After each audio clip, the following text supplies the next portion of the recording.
नमस्कार दोस्तों, स्वागत है आपका गुनाह या साजिश चैनल में। आज हम बात करने वाले हैं एक ऐसे इंसान के बारे में जिसकी कहानी सुनकर मेरे आंखों से भी आंसू निकल गए। हम क्या बनते जा रहे हैं और किस समाज की ओर जा रहे हैं। अतुल सुभाष, यह नाम आजकल सोशल मीडिया पर हर जगह आपने देखा होगा। हर जगह इनके बारे में चर्चा हो रही है। हर न्यूज चैनल पे भी इनकी ही बात हो रही है। अभी तक दर्जनों आर्टिकल छप चुके हैं और इनकी वीडियो कहीं ना कहीं आपने जरूर देखी होगी। ये एक 34 साल के एग्जीक्यूटिव थे। बैंगलोर में एआई इंजीनियर के तौर पे काम कर रहे थे। इनकी पत्नी है जिसका नाम है निकिता सिंघानिया और इनका एक बच्चा भी है। मगर इनकी पत्नी और फैमिली कोर्ट सिस्टम से ये इतना तंग आ चुके थे कि इनको अंत में सिर्फ एक ही रास्ता दिखा। इन्होंने खुद अपने जीवन का अंत कर दिया। मरने से पहले इन्होंने अपनी अंतिम कार्रवाई की भी योजना बनाई, जिसमें एक एनजीओ को भी सूचित करना शामिल था। एनजीओ को खबर मिलते ही उसने पुलिस को भी खबर करी। पुलिस आई तो लेकिन लेट हो गई और जब तक पुलिस पहुंची सुभाष की मौत हो चुकी थी। मरने से पहले सुभाष ने 1 घंटे का वीडियो भी रिकॉर्ड किया है। साथ ही 24 पेज के नोट भी लिखे हैं, जिसमें अतुल ने पॉइंट वाइज अच्छे से एक्सप्लेन करके लिखा है कि किन किन लोगों ने इनको परेशान किया है, किन किन लोगों ने इनको प्रताड़ित किया है। और हम इस पे भी बात करेंगे कि अंत में इन्होंने जब अपनी आखिरी वीडियो अपलोड की तो इंटरनेट पे उसका नाम रखा, अब यह एटीएम हमेशा के लिए बंद हो जाएगा। This ATM will be permanently close. क्योंकि इनका यह कहना था कि फैमिली कोर्ट सिस्टम और इनकी वाइफ निकिता और उसकी माँ ने इनको बस एक एटीएम ही बनाकर रखा था। अतुल सुभाष का कहना था कि वे इन्हीं का पैसा यूज करके इन्हीं के ऊपर केस कर रहे थे और ये अपने पैसे से ही अपने दुश्मनों को बलवान बना रहे थे। अतुल सुभाष का केस सबको इसलिए पता है क्योंकि इस आदमी ने दुनिया छोड़ने से पहले सब कुछ रिकॉर्ड किया, सारे नोट्स और पॉइंट्स लिख कर गया। यहाँ पे आप एक बार सोच सकते हो कि अतुल सुभाष के दिमाग में चल क्या रहा होगा। वो सोच रहा होगा कि कोई तो सुन लो, देख लो मेरे साथ क्या हुआ है, कोई तो मेरे इंसाफ की लड़ाई लड़ो, कोई तो मेरी दास्तान सुनो। अब आइए जानते हैं कि अतुल सुभाष के जीवन में एक्चुअली हुआ क्या था। ऐसा क्या हो गया था जिसकी वजह से उन्होंने इतना बड़ा स्टेप लेना पड़ा। इन्होंने मरने से पहले 80 मिनट की वीडियो पोस्ट की है, जिसमें इन्होंने सब कुछ बताया है, इनके साथ क्या हुआ था। अतुल ने बताया कि 2019 में इनकी शादी हुई थी निकिता सिंघानिया नाम की एक औरत के साथ। दोनों ऑनलाइन एक मैट्रिमोनियल वेबसाइट पे मिले थे। दोनों की शादी हो गई। उसके बाद अगले ही साल दोनों को एक प्यारा सा बच्चा भी हुआ। मगर उसके बाद अतुल सुभाष ने यह बताया कि इनकी पत्नी का परिवार लगातार इनसे पैसों की डिमांड करता रहता था और इनके पैसे की डिमांड अब कई लाखों रुपए तक पहुंच गए थे। यहाँ तक कि इन्होंने अपने साले के यानी कि निकिता की भाई के बिजनेस सेटलमेंट के लिए भी पैसे दिए थे। जब अतुल सुभाष ने पैसे देने से मना किया कि नहीं, अब मैं इससे ज्यादा पैसे आपको नहीं दे सकता, तब इनकी पत्नी ने बेंगलुरु का जो घर है जहां पर ये दोनों रहते थे उसे छोड़ दिया और इनके बच्चे के साथ 2021 में वह घर छोड़कर चली गई। और फिर अगले साल अतुल को एक बहुत ही बड़ा झटका लगा, क्योंकि इनकी पत्नी ने एक एक करके बहुत सारे लीगल केस इन पर फाइल कर दिया। अतुल ने ये बात अपने वीडियो में और अपने नोट में मेंशन की है कि उसकी वाइफ ने उन पर और उनके फैमिली पर बहुत सारे लीगल केस कर दिए थे।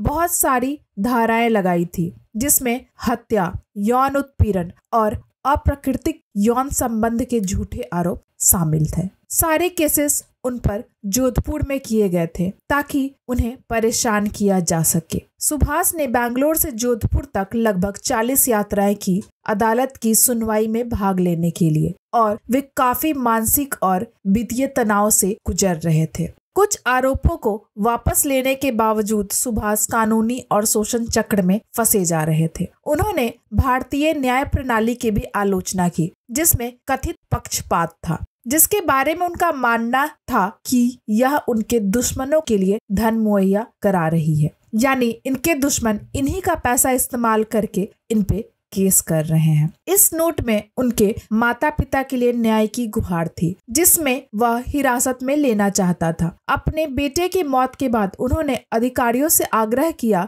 कि वह उनके सुसाइड नोट और वीडियो को सबूत के तौर पर इस्तेमाल करे और अपने सभी चल रहे मामलों को लाइव सुनवाई की मांग की है। उन्होंने अपने सुसाइड नोट में कहा कि उनकी पत्नी ने उनके खिलाफ 9 मामले दर्ज किए थे, जिसमें घरेलू हिंसा, उत्पीड़न और यहाँ तक कि हत्या के भी आरोप शामिल थे। इसमें से कुछ मामले बाद में वापस ले लिए गए थे, या ऐसा कह सकते हैं कि उनकी पत्नी साबित नहीं कर पाई थी। और साथ ही साथ अतुल की वाइफ निकिता ने उन पर दौड़ी का भी केस किया था, ये बोलते हुए कि उनसे दहेज की मांग की गई थी और रकम था 10 लाख का। जैसा कि आप सब जानते हैं कि भारत में जो डाउरी का लॉ है वो बहुत ज्यादा सख्त है और इसका सेक्शन है 498A। यह इतना पावरफुल सेक्शन है। यह एक औरत की सुरक्षा के लिए बनाया गया था। इसमें एक औरत के हाथ में इतनी सारी पावर आ जाती है कि वे बस उनको आरोप लगाना होता है और ना सिर्फ उनकी पति बल्कि पूरे फैमिली को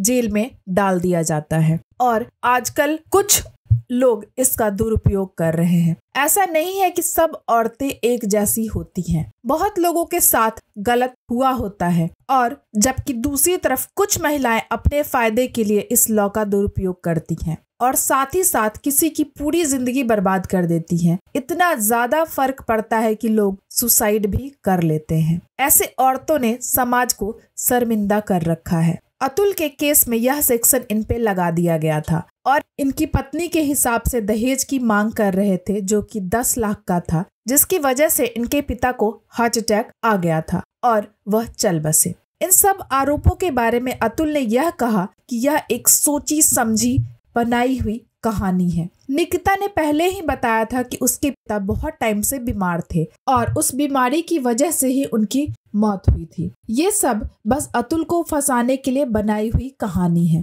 ताकि इस डाउरी की केस को मजबूत बनाया जा सके और ये प्रूफ किया जा सके कि अतुल ने सच में दहेज की डिमांड की थी। फिर आगे अतुल ये लिखते हैं कि इनकी पत्नी ने डिमांड किया कि 1 करोड़ दे दो ताकि पूरा केस यहीं पे खत्म हो जाए। और जब अतुल ने 1 करोड़ की मांग को एक्सेप्ट कर लिया तो इन्होंने डिमांड 1 करोड़ से बढ़ाकर 3 करोड़ तक कर दिया। और सबसे ज्यादा शॉकिंग बात तो यह थी कि जब कोर्ट में इनका और इनकी पत्नी का केस चल रहा था, तब उस वक्त इन्होंने जज को यह कहा कि देखिए मैम, आज के समय में भारत में बहुत सारे लोग आत्महत्या करके अपनी जिंदगी खत्म कर रहे हैं ऐसे केसेस की वजह से। तो जज अतुल को देखकर यह बोली कि तो अच्छा है, तुम यह क्यों नहीं कर लेते। ये बहुत ज्यादा निर्दयी सोच है। आप खुद एक बार सोच कर देखिए, क्या कोई जज ऐसा बोल सकती है। अतुल ने अपने वीडियो में जज का नाम भी बताया है। इनका नाम है रीता कौशिक। ये भी बात सामने आई है कि कहीं ना कहीं जज ने भी इनसे 5 लाख की डिमांड की थी और बोला था कि अगर तुम मुझे 5 लाख देते हो तो मैं फैसला तुम्हारे हक में करूंगी। अतुल ने जब पैसे देने से मना कर दिया तो जज ने सारे फैसले उसके वाइफ के हक में किया। अतुल ने यह भी बताया कि वो एलुमनी के तौर पे 40,000 पर महीने अपनी वाइफ को पे कर रहा था, फिर भी उसे अपने बच्चे से मिलने का अनुमति नहीं थी। ऐसा क्यों? बच्चा अतुल का भी था। जितना हक उस बच्चे पे उसकी पत्नी निकिता का था, उतना ही हक उसके पिता अतुल का भी था। ये एक बहुत बड़ी नाइंसाफी है। बच्चों पे माता पिता का बराबर का हक होना चाहिए। सुसाइड नोट में एक दिल दहला देने वाला पत्र भी था जो उनके बेटे को संबोधित था, जिसमें उन्होंने अपने प्यार और अपने बच्चों के लिए चिंता व्यक्त की थी। उन्हें डर था कि कहीं वे उसे मार ना दे। वह अपनी पत्नी की हरकत के कारण अलग थलग रहेगा। उसने दावा किया कि उसकी पत्नी भरण पोषण के पैसे का इस्तेमाल बच्चों के कल्याण के लिए नहीं, बल्कि उसके और उसके परिवार के खिलाफ कानूनी लड़ाई को बढ़ावा देने के लिए कर रही है। इन सब वजहों से तंग आकर इन्होंने अपने जीवन को त्याग दिया।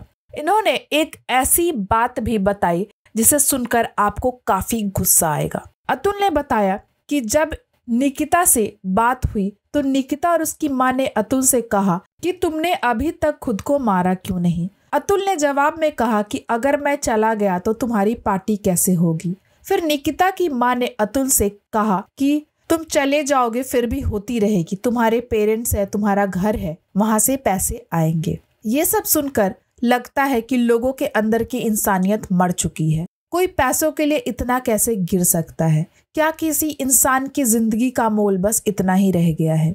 ऐसा नहीं है कि सारे डॉडी केसेस गलत होते हैं, पर कुछ लोगों ने इसका गलत फायदा उठाकर सबको बदनाम कर रखा है। ऐसे भी केसेस है जहां पे दहेज की मांग की जाती है और कई बार औरतों को सच में सताया भी जाता है। लेकिन दूसरी तरफ अतुल सुभाष जैसे केसेस भी है जो हमारे देश में आजकल बहुत बढ़ गए हैं। अतुल सुभाष के भाई ने मीडिया से यह बोला कि 8 महीने मेरे भाई से अलग रहने के बाद निकिता ने बहुत सारे लीगल केसेस अतुल और हमारे फैमिली पर किया, जिसकी वजह से मेरे भाई को अपने ही हाथों अपनी जान लेनी पड़ी, ताकि वह यह साबित कर पाए कि सारे इल्जाम जो उस पर लगाए गए हैं वो बेबुनियाद हैं, झूठे हैं। जो शायद अतुल को लगने लगा था कि उसके जीते जी ये साबित कर पाना असंभव है। ये वीडियो बनाने का मेरा मकसद बस इतना ही था कि हम अतुल को इंसाफ दिला सके और ऐसे झूठे केसेस के खिलाफ आवाज उठा सके, भारतीय न्याय व्यवस्था के खिलाफ भी आवाज उठा सके।